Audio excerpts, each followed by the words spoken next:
Chief justice صاحب کی آپ ہارون صاحب بات کر رہے ہیں، انہوں نے کہا کہ کرائسس اپریل 2022 سے آنورڈ بڑھتا چلا جا رہا ہے، اس کو ختم کرنا ہے۔ ایسا لگتا ہے کہ لوگ بہت فرسٹریشن کا شکار ہیں یا شاید بہت غصے کا شکار ہیں، اور کچھ بھی کوئی آدمی کہہ رہا ہے پھر یہ ہے کہ کوئی اکاؤنٹیبلٹی تو ہے نہیں، نہ عدالت پوچھ سکتی ہے نہ حالات میں، نہ اسٹیبلشمنٹ جو ہے وہ لا تعلق رہنا چاہتی ہے، اب وہ مزید بوجھ نہیں اٹھا سکتی۔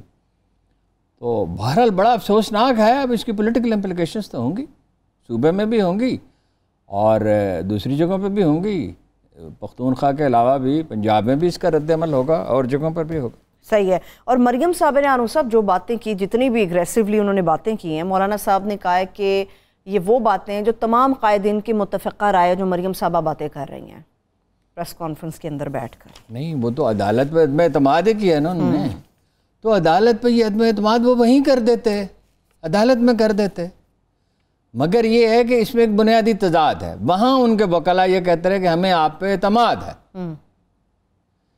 یعنی وکیل یہ کہہ رہا ہے کہ اعتماد ہے، موکل کہہ رہا ہے کہ ہمیں عدالت پہ اعتماد نہیں ہے، تو پہلے دن سے یہ موقف اختیار کرتے، چیف جسٹس صاحب دوسرا بینچ بناتے تھے، جو بھی مناسب سمجھتے کرتے۔ صحیح ہے۔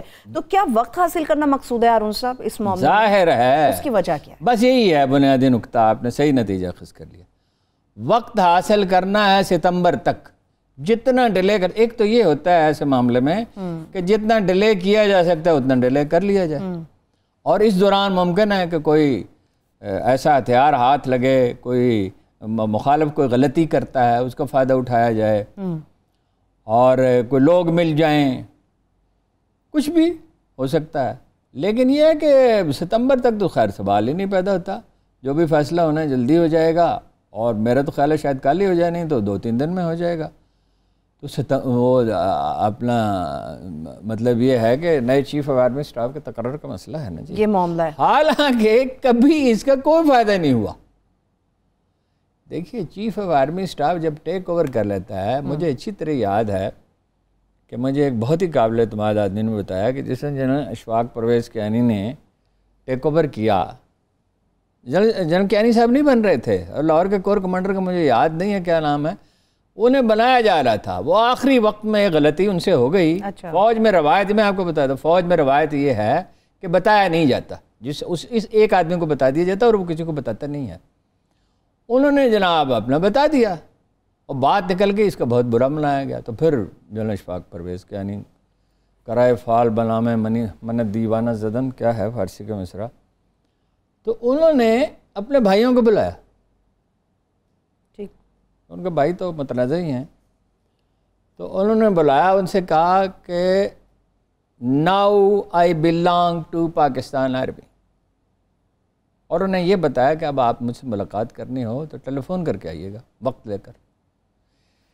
وہ دیکھیں نا، ایک ملک جو خطرے میں ہے، جس کی سرحدوں پہ دشمن بیٹھا ہوا ہے اور جس کے اندر بے پناہ سازشیں ہو رہی ہیں، وہ آرمی چیف کو اپنی ترجیحات خود طے کرنی ہوتی ہیں۔ روایت بھی یہی ہے جو نہیں ہونی چاہیے، لیکن یہ کہ سیاستدان ذمہ داری کا جب مظاہرہ کرنے لگیں گے تو بتدریج گراؤنڈ گین کر لیں گے، اور اب ایسے حالات پیدا ہو رہے ہیں۔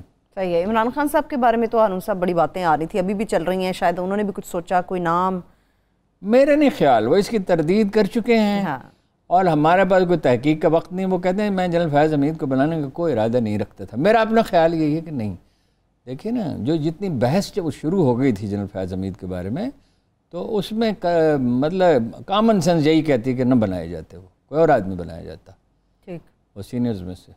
اور دیکھیے اس کا کوئی فائدہ نہیں ہوتا، آپ کسی کو بنا دیں اس سے، تو دیکھیے مثلا جنرل کیانی سے میں نے پوچھا کہ 2013 کے الیکشن میں آپ نے مداخلت کیوں نہیں کی، مطلب اس کو یقینی کیوں نہیں بنایا کہ کسی طرح کی دھاندلی نہ ہو؟ ہم نے ڈٹ کے دھاندلی کی، نون لیگ نے کی، اور وہ سپریم کورٹ کے فیصلے میں ہے کہ انہوں نے کی۔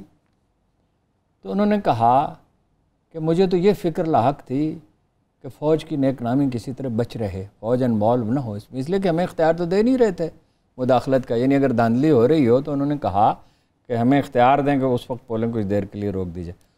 تو اس کی تو اتنی بڑی ذمہ داری ہوتی ہے، اور وہ دیکھیے اسے اپنی فوج کو ساتھ لے کے چلنا ہوتا ہے۔ صحیح۔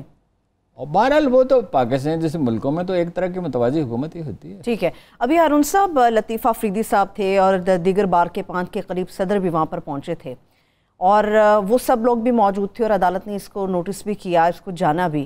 لیکن جسٹس صاحب نے کہا کہ میں دیکھ رہا ہوں کہ 5 سابق صدر ہیں بار کے. دیکھیے وہ پی ٹی آئی کے مقابلے میں جہاں ایک ہی آدمی ہے دراصل، اسی کا ویٹیج ہے، وہی لوگوں کو متحرک کرتا ہے، وہی جلسے جلوس کرتا ہے، وہی فیصلے صادر کرتا ہے. نون لیگ بہرحال ایک بڑی پارٹی ہے اور بڑا سیاسی طویل تجربہ ہے اور بڑے ان کے اثرات ہیں. انہوں نے 35-40 برس وکیلوں میں کام کیا ہے، بزنس مین میں زیادہ کیا ہے، وکلاء میں بھی کیا ہے اور میڈیا میں کیا ہے، ہر شعبے میں ان کو سرکار سول سروس میں کیا ہے.